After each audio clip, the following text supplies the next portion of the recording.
मागच्या व्हिडिओमध्ये आपण 2x2 मॅट्रिक्सचा इन्व्हर्स शॉर्टकट मेथडने कसा फाइंड आउट करतात ते पाहिलं. आता आपण 3x3चा जो इन्व्हर्स आहे तो शॉर्टकट मेथडने कसा फाइंड आउट करायचा ते पाहू.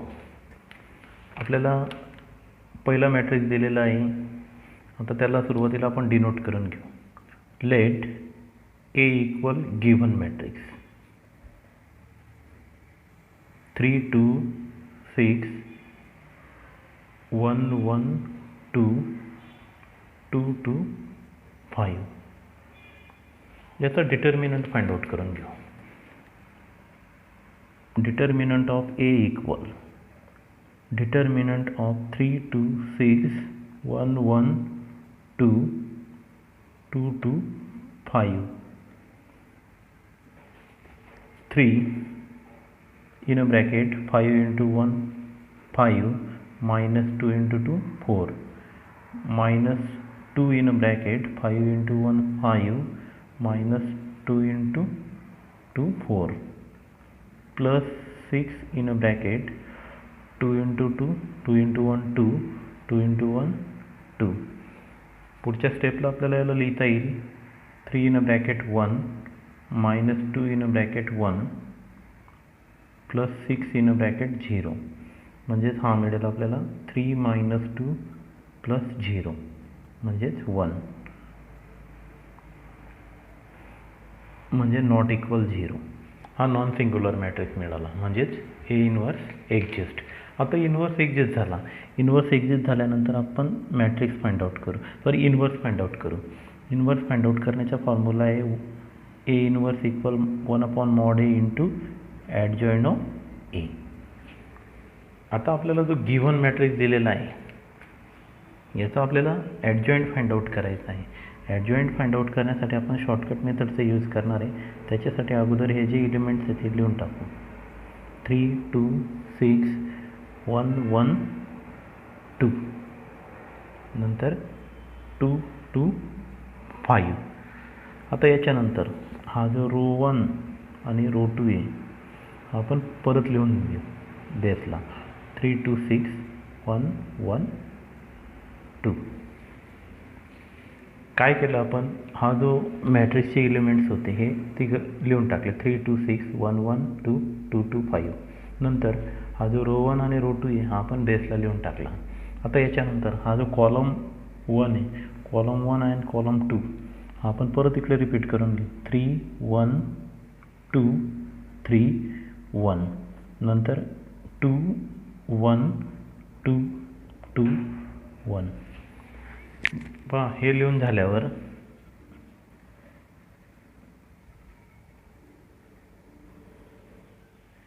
आता हे जे मधले एलिमेंट्स आहेत या मधल्या एलिमेंट्सचं डिटर्मिनंट फाइंड आउट करून घेऊ.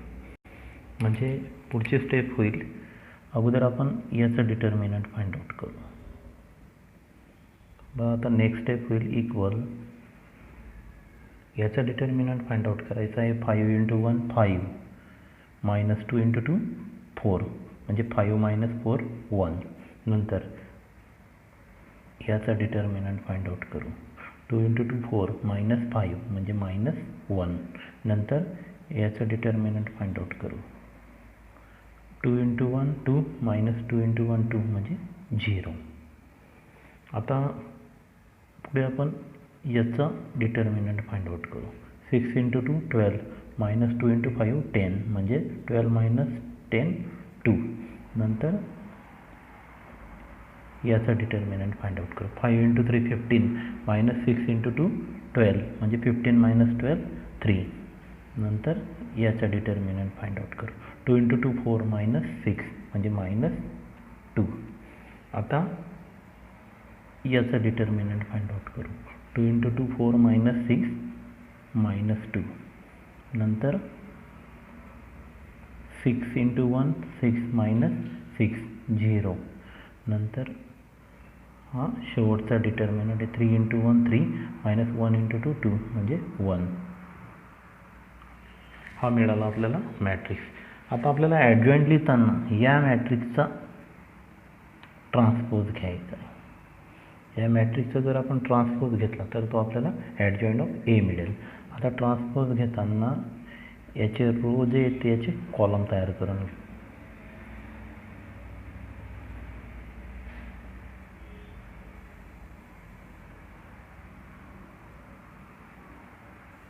हा मिळाला आपल्याला ॲडजॉईंट ऑफ ए. आता आपल्याकडे फॉर्म्युला आहे, त्या फॉर्म्युल्यामध्ये आपण व्हॅल्यू पुटअप करून देऊ. Therefore A inverse equal 1/mod A 1 काढला होता, नंतर मल्टिप्लाय हा ॲडजॉईंट 1 2 -2 -1 3 0 0 -2 1. म्हणजेच हा आपल्याला लिहिता येईल इक्वल 1 2 -2 -1 3 0 0 -2 1. हा मिळाला आपल्याला ए इनव्हर्स. या पद्धतीने आपण शॉर्टकट मेथडने ए इनव्हर्स फाइंड आउट करू शकतो. प्रॉब्लेम सेकंड, मॅट्रिक्स ए इक्वल 3 -3 4 2 -3 4 0 -1 1. आता सुरुवातीला इनव्हर्स फाइंड आउट करण्याच्या अगोदर आपण याचा डिटर्मिनंट फाइंड आउट करू. Determinant of A equal 3 -3 4 2 -3 4 0 -1 1. बघा आता इथे 3 इन अ ब्रॅकेट -3 × 1 -3, नंतर -1 × 4 -4 आणि मधलं मायनस साईन म्हणजे प्लस झाला. नंतर हा मायनस आहे तर प्लस होईल. 3 इन अ ब्रॅकेट 1 × 2 2 0 × 4 0, नंतर 4 इन अ ब्रॅकेट -1 × 2 -2, नंतर 0 × -3 0. म्हणजे आता याच्यावरून आपल्याला नेक्स्ट स्टेप लिहिता येईल equal 3 in a bracket 1 plus 3 in a bracket 2 plus 4 in a bracket -2. म्हणजे नेक्स्ट स्टेप होईल 3 + 6 - 8. म्हणजेच हा लिहिता येईल आपल्याला 9 - 8 म्हणजे 1. म्हणजे डिटर्मिनंट ऑफ ए मिळाला आपल्याला 1 नॉट इक्वल 0. म्हणजेच आपण ए इनव्हर्स फाइंड आउट करू शकतो, कारण ए इनव्हर्स एक्झिस्ट झाला. आणि तो फाइंड आउट करायचा फॉर्म्युला आहे A inverse equal 1/mod A into adjoint of A. आता आपण adjoint of A find out करू. ॲडजॉईंट काढण्यासाठी आपण शॉर्टकट मेथड पाहणार आहेत. आता त्याच्यासाठी एलिमेंट लिहून घेऊ. 3 -3 4 2 -3 4, नंतर 0 -1 1. हे एलिमेंट्स लिहून घेतले. आता एलिमेंट्स लिहिल्यानंतर याच्यामध्ये हा जो रो 1 आणि रो 2 आहे हा परत रिपीट करायचा. 3 -3 4, नंतर 2 -3 4. रिपीट केल्यानंतर हा जो कॉलम 1 आहे आणि कॉलम 2 आहे हा इकडे रिपीट लिहून टाकू. म्हणजे 3 2 0 3 2, नंतर -3 -3 -1 -3 -3. आता हे एलिमेंट लिहून झाल्यावर हे जे मधले एलिमेंट्स आहेत यांचे डिटर्मिनंट तयार करून तो फाइंड आउट करू. बघ आता पहिली जी स्टेप्स आहे, हा जो डिटर्मिनंट आहे पहिला हा फाइंड आउट करू. 1 × -3 हा -1 × 4 -4 आणि मधलं मायनस साईन म्हणजे +4 - 3 हा 1 होईल. नंतर हा दुसरा डिटर्मिनंट फाइंड आउट करू. 4 × 0 0 -1 × 2 2 म्हणजे हा -2 होईल. नंतर पुढे हा होईल -1 × 2 -2 आणि हा 0 × -3 0 म्हणजे हा झाला -2. 4 नंतर हा -3 × 1 +3 होईल म्हणजे हा होईल -1. नंतर हा डिटर्मिनंट फाइंड आउट करू. 3 × 1 3 -0 म्हणजे 3. नंतर हा डिटर्मिनंट फाइंड आउट करू. 0 × -3 0, 3 × -1 -3 म्हणजे -3 होईल तो. नंतर पुढे हा डिटर्मिनंट फाइंड आउट करू. 3 × -3 × 4 -12 आणि हा +12 म्हणजे हा 0 होऊन जाईल. 4 × 2 8 -12 म्हणजे हा होईल -4. नंतर हा शेवटचा डिटर्मिनंट 3 × -3 -9 आणि हा +6 म्हणजे हा होईल -3. हा आपल्याला मॅट्रिक्स मिळाला. आता जर आपण याचा ट्रान्सपोज घेतला तर आपल्याला ॲडजॉइंट ऑफ ए मिळेल. ॲडजॉइंट ऑफ ए इक्वल लिहिता येईल. आता इथे जे रो आहेत ते आपण कॉलममध्ये कन्वर्ट करू.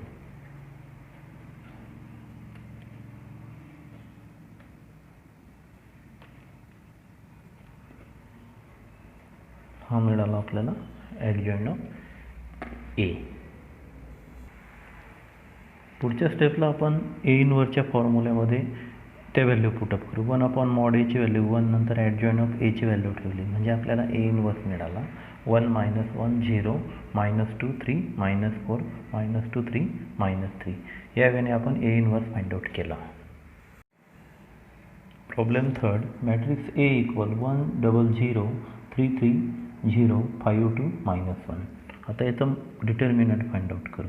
Determinant of A equal determinant of 1 0 0 3 3 0 5 2 -1. याचं डिटर्मिनंट फाइंड आउट करायचं आहे. 1 in a bracket 3 × -1 -3 2 × 0 0 -0 in a bracket -3 -5 × 0 0 plus 0 in a bracket 3 × 2 6 -5 × 3 15. म्हणजे नेक्स्ट स्टेप होईल 1 इन अ ब्रॅकेट -3 आणि हा 0 होऊन जाईल, हा सुद्धा 0 होऊन जाईल. म्हणजेच हा मिळाला आपल्याला -3. mod a equal not equal 0 म्हणजे ए इनवर्स एक्झिस्ट झाला. आता आपल्याला ए इनवर्सचं फाइंड आउट करायचं आहे. A inverse equal 1/mod of A into adjoint of A. आता आपण ॲडजॉइंट फाइंड आउट करू शॉर्टकट मेथडने. सुरुवातीला आपण एक एलिमेंट्स लिहून घेऊ. 1 0 0 3 3 0 5 2 -1. आता हा जो रो 1 आणि रो 2 आहे हा परत रिपीट करू. 1 0 0 3 3 0. नंतर हा कॉलम 1 आणि कॉलम 2 हा या साईडला लिहून घेऊ. म्हणजे 1 3 5 1 3. नंतर 0 3 2 0 3. याच्यानंतर आपल्याला या ठिकाणी आता पार्टिशन करून घ्यायचं आहे. नंतर अगोदर आपण या डिटर्मिनंटला फाइंड आउट करू. म्हणजेच आपल्याला मॅट्रिक्स मिळेल -3 × 3 × -1 -3 आणि हा -0 म्हणजे हा होईल -3. नंतर सेकंड डिटर्मिनंट आहे 5 × 0 0 -1 × 3 -3 आणि मधलं मायनस आहे म्हणजे +3. नंतर हा पुढचा डिटर्मिनंट 2 × 3 6 -15 5 × 3 15 म्हणजेच हा झाला 6 -15 म्हणजेच -9. आता नेक्स्ट डिटर्मिनंट आहे 2 × 0 0 -0 × 1 0 म्हणजे हा 0 होऊन जाईल. पुढचा डिटर्मिनंट आहे 1 × -1 -1 आणि हा 0 × 5 0. पुढे 5 × 0 0 -1 × 2 2 म्हणजे -2 होईल. आता हा पुढचा डिटर्मिनंट 0 × 0 0 -0 म्हणजे 0 होऊन जाईल. पुढे 3 × 0 0 -0 × 1 0 1 × 3 3 -3 × 0 0 म्हणजे हा 3 होईल. हा मिळाला आपल्याला मॅट्रिक्स. आता याचा आपल्याला ट्रान्सपोज फाइंड आउट करायचा आहे आणि हा ट्रान्सपोज म्हणजेच ॲडजॉइंट ऑफ ए राहील. Adjoint of A equal transpose find out करायचा म्हणजे जे रो आहेत त्यांना कॉलममध्ये कन्वर्शन करायचं. 0 -1 -2 नंतर 0 0 3. हा मिळाला आपल्याला ॲडजॉइंट ऑफ ए. आता ॲडजॉइंट ऑफ ए मिळाल्यानंतर आपण इनवर्सच्या फॉर्म्युल्यामध्ये या व्हॅल्यू ठेवून देऊ. 1/mod ऑफ ए काढलेला आहे आपण -3. नंतर हा ॲडजॉइंट ऑफ ए इथे पुटअप करू. 3 0 0 नंतर 3 -1 0 नंतर -9 -2 आणि हा 3. म्हणजे नेक्स्ट स्टेप लिहिता येईल आपल्याला. मायनस साईन जर आपण मध्ये घेतलं तर 1/3 इन अ मॅट्रिक्स, जे मायनस आहे ते प्लस करून घेऊ. 3 0 0, नंतर हा -3 1 0, नंतर हा जो -9 हा प्लस होऊन जाईल, हा 2 पण प्लस होईल, हा -3. म्हणजे हा मिळाला आपल्याला ए इनवर्स. त्याचप्रमाणे तुम्हाला हे 2 प्रॉब्लेम जे आहेत त्या दोघं प्रॉब्लेमचा इनवर्स फाइंड आउट करता येईल शॉर्टकट मेथडने, आणि दोघांचे आन्सर या ठिकाणी दिलेले आहेत. याचा यूज करून तुम्ही इनवर्स फाइंड आउट करू शकतात. एक गोष्ट लक्षात ठेवा, ही जी शॉर्टकट मेथड आहे ही फक्त आपण MCQ सोडवण्यासाठीच उपयोग करू शकतो.